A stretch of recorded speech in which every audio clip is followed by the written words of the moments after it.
everybody. Welcome into the Shelby County High School Football Show. We're out here at Thompson High School, and I promise no practice going on behind me right now. Last week, we were out here during the middle of Thompson's practice heading into that big playoff matchup with Hewitt-Trussville and possibly filmed a couple of their practice schemes on camera. Coach Freeman gave me a little ribbing after the game, and we had a good laugh about that. But made sure to come out early on a Wednesday morning, the day before Thanksgiving today, and obviously chose the coldest day of the week too. So just for you, Coach Freeman, hope you are happy that you will not have any of your practice on camera this week. But you know what a fantastic week last week was across Shelby County in high school football, specifically with the Thompson Warriors and what they were able to accomplish against Hewitt-Trussville in that rematch of a game that took place just a few weeks before that as well. That Thompson had to win with really a miraculous comeback that was just unheard of with the amount of points that they were able to put up in that comeback after falling behind 28-0. Last week they didn't need any sort of luck, and they win that game pretty dominantly going away 37-13 against the Huskies to earn a rematch again this week with the Hoover Buccaneers, a game that's going to be a lot of fun to watch, a game that Thompson lost by close to 20 points earlier this season, but you're going to hear why I think that they have a chance to actually pull off the win this week and why I think that it's actually going to happen. So we're going to touch on all of that, break down the matchup between the Buccaneers and the Warriors for the second year in a row in the semifinals, and the second year in a row they will meet in a rematch in the semifinals trying to get to the state championship. But before we get to that, we have the Briarwood Lions, a special season for them again this year. They fall last Friday night to number 2 Viger, 26-0. And their season comes to an end, unfortunately. It's a senior class that over the last 3 years has been really dominant, making it to the semifinals of the state playoffs 2 years ago, obviously going to the state championship last year before falling to St. Paul's in a heartbreaking loss a season ago, and then ending up around short this season in the 5A playoffs. So just a special run for that group of kids. And still some players coming back next year that we're going to have our eyes on. Obviously, Briarwood's defense has been unbelievable the last couple years, and you expect that every year. But the offense is going to grow at the quarterback position moving forward as well. This year they were relying heavily on the run game with Luke Pruitt and J.R. Tranreno. And while Pruitt's back, Tranreno is moving on. But I do expect this Briarwood team to pick right up where it does every season and still have a chance to compete for a state championship next year. So this senior class really has kind of set a standard. While Briarwood has a rich history, a history of winning titles and competing for state championships every year, it's just a special thing what this class accomplished, and I think that's going to make these younger guys hungry moving forward. But moving on to this week, the one team we still do have left standing, we're going to break down that big matchup between the Warriors and the Buccaneers. Second time they've met this season, top 5 battle. I mean, you couldn't ask for anything more in the semifinals of a state playoffs in the 7A classification. Really, some people consider this to be the state championship, saying that the South may not be as strong as we get up here in the north side of the bracket. That being said, Central Phoenix City is going to be a tough out. I do expect them to advance out of their game and go to the state championship as well. But this matchup is going to be second to none in the state on Friday night, and there's a big reason why, and we're going to break it down right now.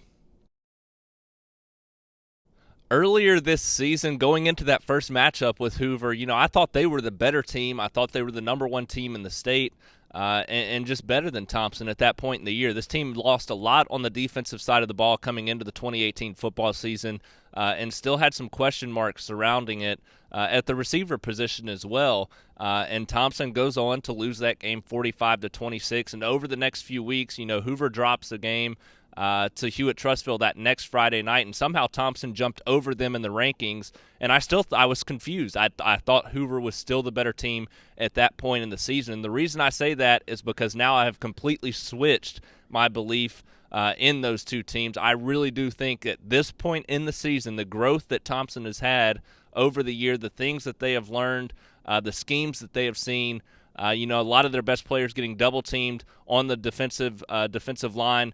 They have learned how to handle those situations, and throughout that time, I really do think that Thompson has become, if not one of the best team in the state of Alabama this year. And, they had a load back on offense this year. The offensive line was one of the best in the state. Talia Tagovailoa at quarterback, Shadrick Byrd at running back. The receivers just needed to step up and make some catches, and that's been inconsistent throughout the season.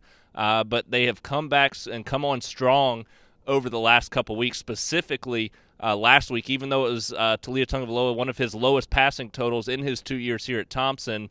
Michael Petway really stepped up, and with Kyle Smoke out, that's a big key. Kyle Smoke's one of those guys in the slot. He was probably their most sure-handed receiver throughout the season, but Michael Petway's their big play guy, and he's starting to hang on to everything thrown his way, kind of Ahmad Edwards-esque of last year, who broke the state record for receptions in a season. So if this team is going to have a receiving core that's going to catch balls like that, that makes them even more dangerous heading into this matchup with the Hoover Buccaneers. And then the defensive side of the ball has really picked up its pace over the last few weeks, dating back to really late in that second quarter, going into the second half of that first matchup with Hewitt-Trussville. So this is going to be a very interesting matchup the second time around. It was a game that first time around I thought Hoover was the better team. Hoover played better throughout the game, but Thompson still had them in a very close game late. It was 31-26 there late in that game going into the fourth quarter. And, Hoover goes down, they score, make it a 14-point game, but Thompson comes back, has a chance to cut the lead down again. And then Talia Tagovailoa throws that interception, returned all the way to the 1-yard line. Hoover punches it in and makes it look a lot worse of a game than it actually was. And it was a game where Thompson started slow out of the gates like they did against Hewitt-Trussville in that first matchup. Thompson fell behind 21-0 early in that game to Hoover, and that's just something you can't do. That's going to be one of the biggest keys this Friday night, getting off to a fast start, kind of like they did against Hewitt-Trussville last week. Last week, in that 37-13 victory against the Huskies, they were able to go out. They got a defensive stand on the first drive and then went down and scored, went up 7-0. If Thompson can do that, I think they win. Hands down, I think that's the key. Coming out early, playing with a point, trying to make a statement within the first couple of drives of the game, because both these teams are going to want it just as bad as the other. And they're going to have the momentum and the fuel to want this game. So you have to get off to a momentous start. You don't want to lose any confidence early in the game. And I know neither of these teams, if they do fall behind, will completely lose faith. I mean, they've shown Thompson, for crying out loud, had a 28-0 deficit against Hewitt-Trussville and came back and won 63-49. So there's not going to be any panic, but it just helps a load to get off to that fast start.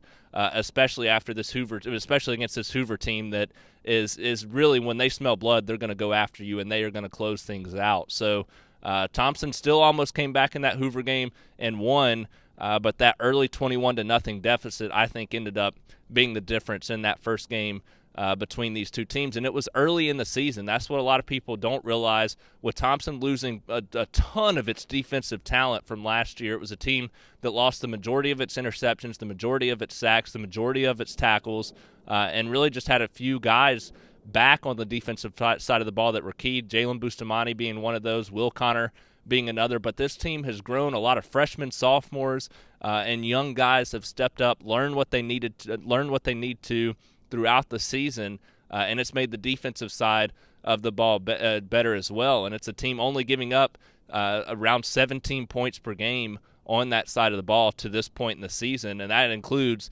last week's game against Hewitt-Trussville, where they shut down one of the most high-powered and potent offenses to just 13 points in a game where, Hewitt could not do anything on the ground or through the air. DJ Douglas, obviously, with 3 interceptions, was a big part of that as well. So it's a Thompson team that's just continued to grow and get better throughout the season.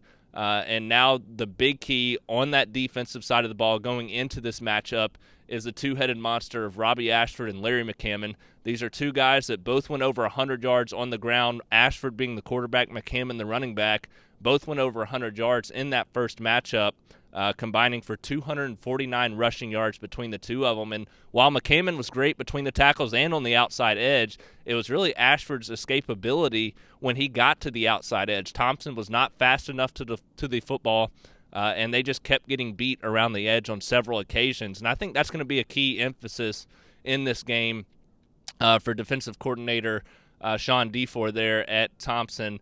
This is I heard last week the players talking about how Coach D was excited for that second opportunity for Hoover. He's been wanting it ever since they lost that opening matchup, and it was that 21-0 deficit early that just kicked them, knowing that they could have been in that game had they not given up those 21 points early on. And it wasn't just all on the defense in that game. It was a lot of mistakes, penalties, turnovers, drop passes. It just all didn't work in that first matchup, and they still almost had a chance to win that game late. So that just gives you a little bit of faith and confidence that if you do play like you've played the last couple of weeks, you're going to have a strong chance to pull off this win and advance to the state championship game. And I really do think they have a solid chance going into this one. Thompson's won 8 in a row since that loss to Hoover in week 3 of the season. The Bucs, also playing well, have won 7 of their last 8. That only loss coming to IMG.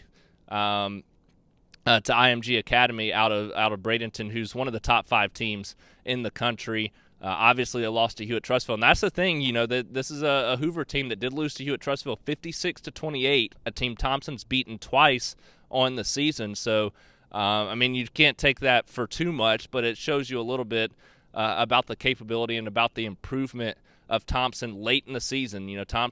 Hoover got Hewitt that next week after the Thompson game. Thompson got Hewitt at the very end of the year after they had been able to show their improvement. So that's the biggest key, in my opinion, is that I think Hoover's been consistent line, hasn't really wavered throughout the season. Their losses, all 3 of their losses are to incredible teams, 2 of them top 10 teams in the country, the other to Hewitt-Trussville, who's been a top 7 team in the state all season long as well.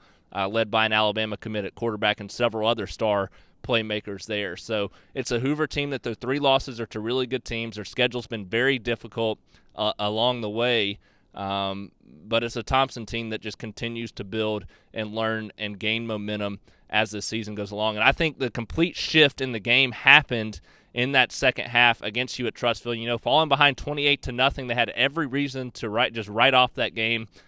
Saying, you know what, this isn't going to happen tonight. We don't have it. But at halftime, really midway through the second quarter, they made their adjustments. They finally started to get some momentum scoring the ball, kept it within 14 points at the half. But what was the key the rest of the way was the defensive effort, getting tackles behind the line of scrimmage, sacks on Paul Tyson. They just completely shifted their focus. And ever since then, this defense has looked unbelievable.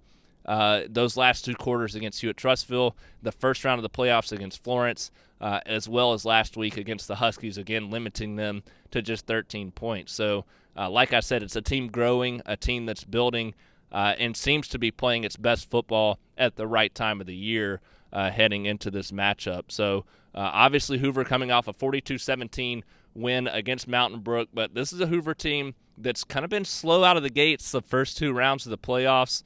Struggled with Bob Jones early in the first round before going on to win that one pretty handily.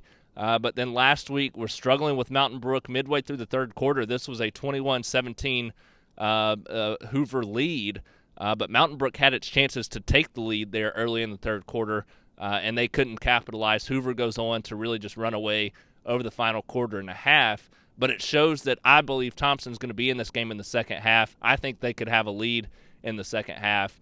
So if they can take the momentum of the season, the experience of everything they've learned, watch film this week, learn the schemes that they need to understand against this dynamic and very versatile Hoover offense, then I think they're going to be just fine in this game. The first time around, they did a fantastic job of shutting down Auburn wide receiver commit George Pickens. The guy couldn't really do anything, had no impact on the game.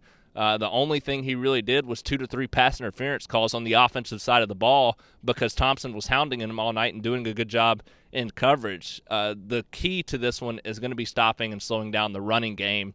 And Thompson has improved drastically at getting off tackle or blockers and getting to the ball carrier and making tackles over the last several weeks, really dating back to that Hoover game where they had to be strong in order to allow the offense back into the game. So it's a team that has continued to impress me each and every week, has grown, and I'll have my picks out soon as well. But I do think Thompson wins this football game.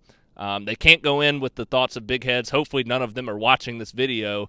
But if they are, they have to go in with that attitude of, this is a team that we lost to earlier in the season. It's a team that denied us a chance at the state championship last year, even after we beat them for the first time in school history. So that's the thing. Hoover was so angry after last year's regular season matchup where Thompson beat them for the first time in school history. They came back and just demolished them in the semifinals of the state playoffs. This year, the regular season, Hoover picks up that dominant win, and I think this time around, Thompson has the ability to use that, feel angry, want to come out and prove a point and say, not this time around, we're going to the state championship this year. So it can be a powerful message. They can use it however they want to going through the rest of the week. But we've got just a couple of days, and it's time to get your game faces on because this is going to be a tough matchup for either team that hits the field on Friday night out at the Hoover Met. But it's going to be a lot of fun if you can make it out. It should be actually a decent Friday for high school football. I know some rain